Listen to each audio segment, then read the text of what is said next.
live stream event.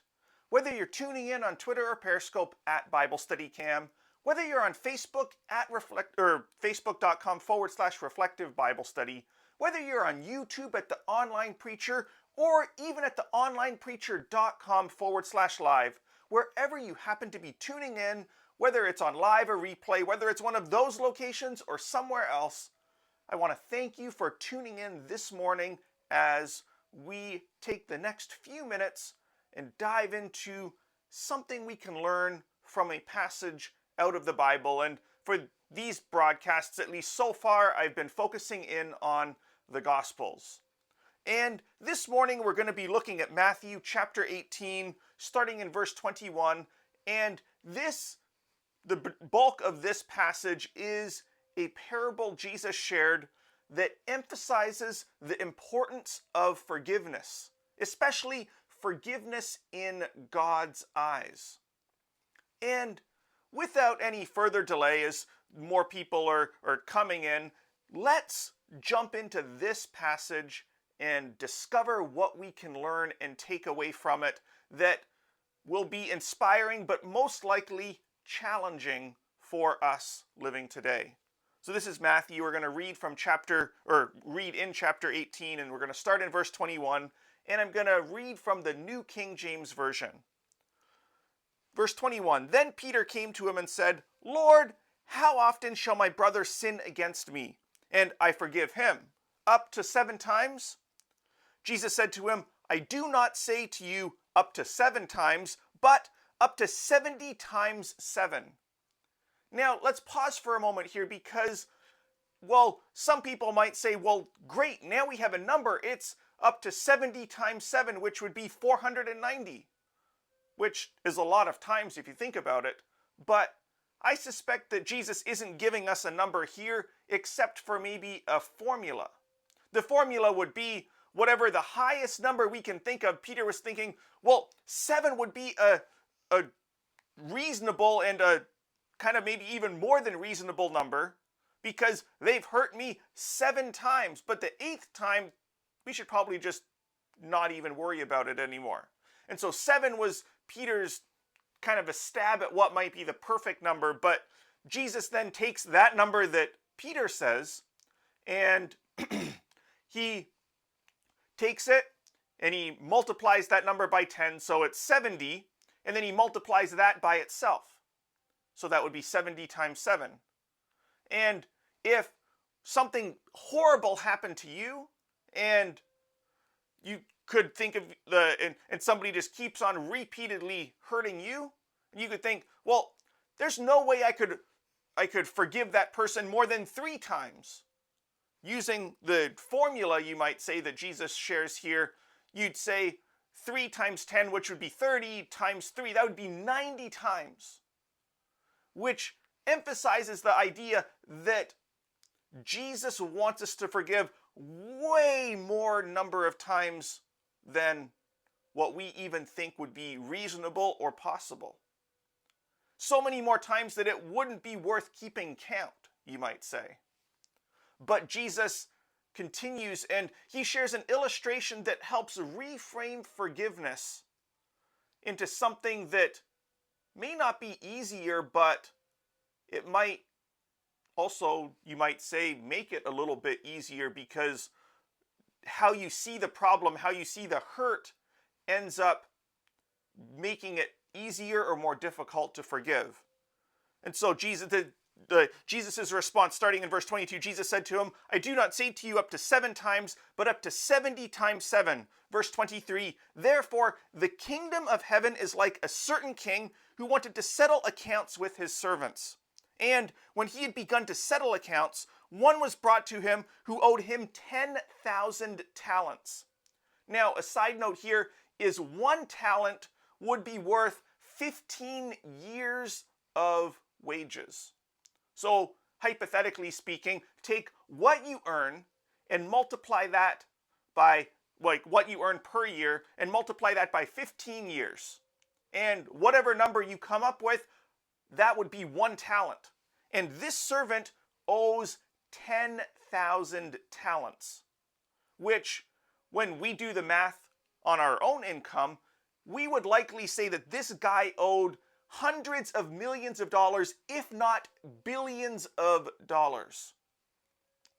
Which is crazy to think about, and if you just rationalize it out according to the details of this illustration, he would have owed this master 150,000 years of service. Now, putting aside what this guy did to get into this deep of a debt, we could logically conclude, as well as all of the people listening to Jesus would have concluded, this was an unpayable debt. A debt that was a hole that was so deep that it could not be repaid. And then verse 25, but as he was not able to pay, his master commanded that he be sold with his wife and children and all that he had, and that payment be made. Now, that payment wouldn't have even made a dent in the amount that this guy owed, but it was the extent of what could be done in a situation like this. Verse 26, the servant therefore fell down before him, saying, Master, have patience with me, and I will pay you all. And this would be saying, I'll pay all of it. I will repay this unpayable debt. But the master, knowing that this is impossible, verse 27, then the master of the servant was moved with compassion, released him, and forgave him of the debt. Now that's incredible. This guy had wasted or used or borrowed and lost billions of dollars. And this master says, I'll forgive you, I'll wipe that debt away. Now, that's incredible to think of, but this illustration doesn't end here. Verse 28, but that servant went out and found one of his fellow servants who owed him 100 denarii. Now, 100 denarii, I'm not sure exactly. I think a denarii was a day's wage, so this would be 100 days' wages. And this 100 days' wages would be probably several $1,000s, or just, it would be something that you wouldn't necessarily have in your back pocket or maybe in your savings. Well, it'd be good if you had it in your savings account, but you might not have it in your savings account. But it would be something that you could save up and pay over the course of a few months or maybe a few years, depending upon how tight or loose your budget is. It's definitely something that's payable. But the servant went out and found one of his fellow servants who owed him 100 denarii, and he laid hands on him and took him by the throat, saying, Pay me what you owe. So his fellow servant fell down at his feet and begged him, saying, Have patience with me, and I will pay you all. Using the exact same language this original servant used with the master, with the debt that was unpayable. Verse 30, and he would not, but went and threw him into prison till he should pay the debt. So when his fellow servants saw what had been done, they were very grieved. They were probably irritated in their mind. How could this guy who was forgiven an impossible to pay debt not be forgiving towards somebody who just asked for a little bit more time? And so verse 31, so when his fellow servants saw that what had been done, they were very grieved and came and told their master all that had been done. Then his master, after he had called him, said to him, You wicked servant, I forgave you all that debt because you begged me. Should you not also have had compassion on your fellow servants, just as I had pity on you? And his master was angry and delivered him to the torturers until he should pay all that was due to him. And I could probably logically add to the end of this, pay all that was due to him, or he died first. And he would have died before all of what was due to the master would have been paid. But it's fascinating. Verse 35, so let me finish this passage off. So my heavenly Father will do to you if each of you from his heart does not forgive his brother his trespasses. Now this is amazing because in this illustration, we almost have 3 phases of forgiveness. But we don't necessarily want to go through all 3 phases because that the three phases would be something that would be undesirable. The first phase is realizing that we have an unpayable debt that we owe. This unpayable debt is the wages of sin, you might say, using language from Paul's writings. This unpayable debt is having broken God's perfection, God's perfect law, having not lived up to the standard of perfection that God set. And for that, like the Bible says, the wages of sin, the penalty, you might say, of breaking God's law is death. But the first phase of forgiveness, because once we've broken that perfect law, we owe God something that is impossible to pay. We can't go back in time and undo what we've done. It is an impossible to pay debt. And because of that, we are then resolved or like we have to basically ask God for forgiveness. And the first phase of forgiveness, you could say, is God saying, you've come to me, you appear to be repentant, and I'm more than happy to forgive you.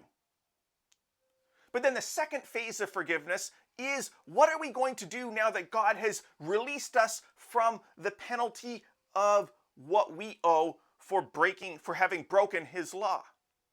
Are we going to go and are we going to hold bitterness and grudges and hostility towards someone else around us? If someone around us hurts us, do you think that they've hurt us more than we've hurt God? Some might be quick to say, yeah, there's some pretty junky, crappy things that people do to one another in the world today, and that's worse than what I've ever done to God. But when you stop and think about it, when you stop and realize how many times you have failed even yourself, you've wanted to do something and it's just not gone the way that you had hoped it would. Sometimes it might go better, but more than oftentimes it might not have gone as well as you had hoped. And those times that you failed yourself, you failed God even more times than that. And every time you fail God, it hurts him. But God is quick to forgive. But with that forgiveness that God gives us, we are challenged and you might even say obligated to forgive other people when they hurt us. Now, forgiveness in this context would be releasing them from the expectation that they would change or do anything different. It would be the releasing them from the expectation of paying you back for what they injured you for. It would be like saying turning the other cheek or not demanding that eye for an eye that was a standard in the Old Testament. And letting them go free in your own mind. And it starts in your own mind, but not seeking damages from that point forward. But what forgiveness doesn't mean is continuing a relationship. It doesn't mean reconciling all the differences. Because that would just be naive. But forgiveness would be saying, I'm not going to hold you accountable for what you've done, but I'm going to move forward being with a more wiser attitude, and I'm going to be a lot more cautious and probably a lot less naive. And that's what we're challenged with the forgiveness that God offers. But the third phase of forgiveness that we would never want to end up having happen to us is if we choose not to be forgiving to those who do wrong to us, to those who we feel owe us money. If we choose to not forgive them, we put in jeopardy that amazing forgiveness that God has offered and has given us. Because while that forgiveness that God gave us on the surface appeared to be permanent, according to this illustration, it can be undone if we don't pay this forgiveness, you might say, forward. If we don't change the way we would live and act and extend this forgiveness to others. Now, that's not easy. But that's what I believe this parable, this teaching is challenging us with. Verse 33, should you not also have had compassion on your fellow servant, just as I had pity on you? Friends, you were paid, or forgiven, you could say, of a debt that you could not owe. Jesus paid a debt you could not owe. Or Jesus paid a debt you could not pay. But it's up to you what you will do with that forgiveness that was given to you at a time when you did not deserve it. So that's the big thought, the big challenge that I want to share with you, focusing on this passage, this illustration, this parable from Matthew's Gospel. And if you have been struggling with forgiveness, if you've been struggling with feeling bitterness or hostility towards somebody, why not reframe what happened to you and compare what happened to you and all of that horribleness that happened to you, but then compare that to all of the times that you screwed up and failed God. And if you're at all like me, the list of the times that you failed God is going to be much bigger than the list of the ways that you had been hurt. And realize God has forgiven you of all of that list of ways that you had failed Him. And when you frame it like that, it definitely minimizes that junk that happened to you from someone else. It doesn't make it go away. We shouldn't forget it. But we can at least, by framing it this way, allow us to let go of that past and move forward. So that's what I wanted to share with you this morning as we dived in and looked at this passage. And I'm feeling that this is a little bit longer than some of the previous Bible study insights, but just because it's a little bit longer, hopefully this has been valuable to you. And if so, jump into any one of the comment streams. I know Periscope's comment stream is going to end when this live stream ends, but jump into any one of the comment streams, whether it's on Twitter or Facebook or on YouTube, and let me know whether this teaching on forgiveness was challenging or beneficial to you. And if you saw something in this parable that I didn't have a chance to draw out, then jump in and leave those thoughts with me, and for those of us who are listening, jump in and let's keep this conversation going as well. And if you know of somebody who would benefit from this message, then I would ask and I would pray and I would encourage you to share this message with them. Because as we are kind of coming back to maybe a more normal-ish or a new normal-ish sort of life, let's keep our focus not on the details of today, even though those details are important for today. Let's keep our ultimate focus on the big picture, the eternal picture, and on what God is wanting to draw us into when Jesus returns and we get to have a rebirth into eternity. Now that's an interesting way of framing it that I just kind of came to me as I was talking, but let's keep our focus not on what we're doing here in this life, even though that's worth paying attention to, at least in part. But let's frame all of what we do through the lens of eternity, through God's perspective, as we take each day and move step by step closer to God and closer to eternity in that adventure with God in a new heaven and new earth that does not have any pain, disease, pandemics, social isolating, or death. And so as we move forward each and every day, let's keep our connection with God strong. Let's remember to forgive others because God has forgiven us. And let's focus on growing together towards God. So that's the message for this morning. And I invite you to come back tomorrow morning at about this time, this little bit earlier than what we had been doing time, and unpack another Bible study or a Bible passage and discover something we can take and apply into our own lives today. So until then, let's keep connected, and I'll see you tomorrow morning.